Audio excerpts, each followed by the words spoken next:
Hello नमस्कार मंडळी, तुम्ही पाहत आहात स्नेहा होम मेकिंग आर्ट। मी पुन्हा माझा व्हिडिओ घेऊन आलेली आहे।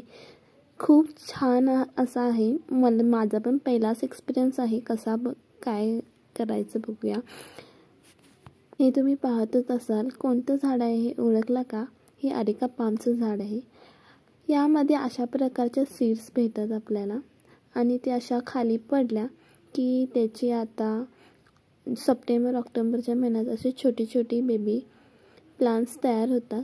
हे ॲक्च्युली जून जुलै मध्ये हे म्हणजे त्याच्या बिया पडायला चालू होतात आणि आता पावसाळा चालू झाला की ते छोटे छोटे बेबी प्लांट्स तयार करतं। हे बघा, एकदम इझिली असं मी बेबी प्लांट्स भेटलेले आहेत। हे मला खूप असे भेटलेले आहेत आणि ह्याचं एक मेन उद्दिष्ट म्हणाल तर तुम्ही हे एकदम इझिली ग्रो होतं। जर तुम्ही त्या बिया तुम्हाला भेटत असतील आणि तुम्ही त्या मातीमध्ये घालून दिलात तर एकदम इझिली ग्रो होतं। तुम्हाला जर बी पासून कसं रोपटं तयार करायचं हा जरी व्हिडिओ पाहिजे असेल तर तुम्ही मला कमेंटमध्ये नक्की सांगा। याच्या मुळं फार खूप खोलवर उठलेले असतात, मी पाहिले आहे। हे एकदा जर थोडंफार 1 फुटाचं जरी झालं तर त्याचं मग मूळ काढणं खूप कठीण होतं। आता हे एकदम इझिली प्रकारे निघत आहे। जेव्हा हे मोठं होतं तेव्हा हे एकदम भरपूर असं एकदम ते ताकदवान असतं ना, त्यामुळे ते काढता येत नाही। हे एका झाडाला भरपूर अशा बिया लागतात। ते असं तुम्ही पाहिलं आहे का? ते सुपारीचे झाड एक प्रकारचं राहते, त्याला भरपूर असा गुच्छा राहतो। तशा प्रकारे मी इथे तुमच्या इथे कडेला दाखवेन, अशा प्रकारच्या बिया असतात त्या। त्यानंतर याचं एक वैशिष्ट्य म्हणाल तर तुम्ही कोणत्याही मातीमध्ये म्हणा, वाळू कन्स्ट्रक्शनची जी वाळू असते त्याच्यामध्ये जरी लावला तर ते इझिली ग्रो होतं।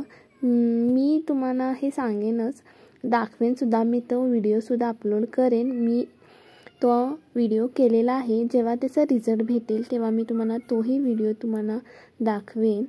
आणि बघा, पाहू शकता मला इतके सारे बेबी प्लांट्स भेटलेले आहेत। आता हे मी माझ्या गार्डनमध्ये लावून देणार आहे आणि जेव्हा हे मोठे होतील तेव्हा मी हे माझ्या मोठ्या गमल्यामध्ये ट्रान्सपरंट करून देणार आहे।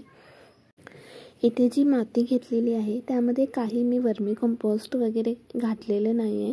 त्यामध्ये फक्त आपली माती आहे आणि जे आपण शेण असतं ना ते आहे, ते मी चांगलं आता मिक्स करून घेत आहे। आणि आता हे आपल्याला काय करायचं आहे, हे चांगलं मिक्स करून घ्यायचं आहे आणि त्यामध्ये जे आपण सीड्स घेतलेले बेबी प्लांट्स आहेत ते आपल्याला त्यामध्ये एकत्र करून लावून द्यायचे आहे।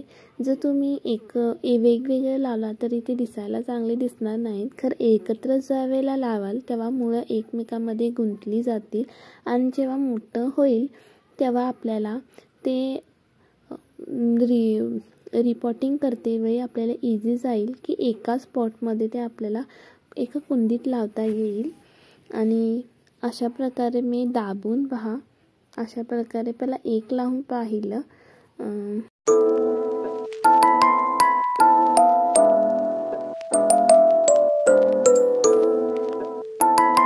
चांगलं दिसेना आहे। मग नंतर काय विचार केला की नको, पुरंच एकत्र लावून देऊया। मग छान प्रकारे दिसायला लागलं।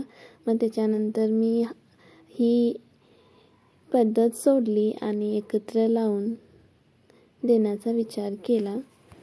अरेका पामचं एक वैशिष्ट्य असं आहे की एकदम इझी टू ग्रो होतं।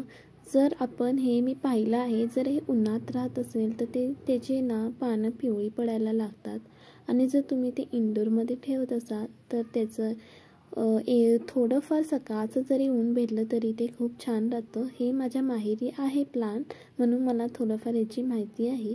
आणि मला हे खूप आपण जर हे प्लांट घ्यायला गेलं तर खूप महागामध्ये भेटतं, परंतु मला हे फ्रीमध्ये भेटलेलं आहे। आणि फ्रीचे प्लांट हे कोणाला नको असतात। मी तर फ्रीचे प्लांट्स पहिला पाहिजे असेल तर मी पहिला धावून जाते आणि घेऊन येते। आता मला खूप गार्डनची सवय झालेली आहे। आता ते एक रुटीनमध्येच बसलेलं आहे, म्हणाल तर हरकत नाही। मी कुठेही गेलं तरी पहिला बघते इथं मला फ्रीचं प्लांट भेटू शकतं का असं।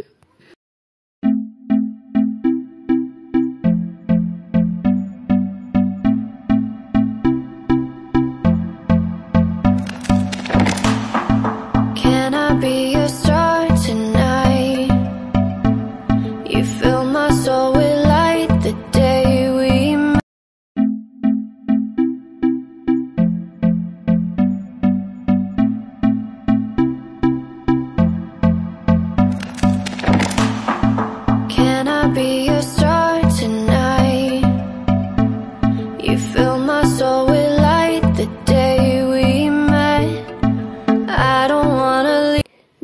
जर माझा हा व्हिडिओ आवडला असल्यास लाईक, शेअर, सबस्क्राईब नक्की करा आणि तुमच्याही आजूबाजूच्या कोणत्याही येथे गार्डनमध्ये म्हणा, कुठेही पार्कमध्ये कुठेही जात असाल आणि तुम्हाला तिथं आरेकपामचे झाड दिसत असेल तर त्याच्या खाली भरपूर असे सीड्स पडलेले राहतात. तुम्ही ते घेऊन या आणि ग्रो नक्की करा आणि इझी टू ग्रो आहे हे प्लांट. आणि माझ्याशी तुम्हीही गार्डनिंग स्टार्ट करा आणि तुम्हीही निसर्गाचा आनंद लुटा. आणि व्हिडिओ आवडला असल्यास लाईक, शेअर, सबस्क्राईब नक्की करा. थँक्यू.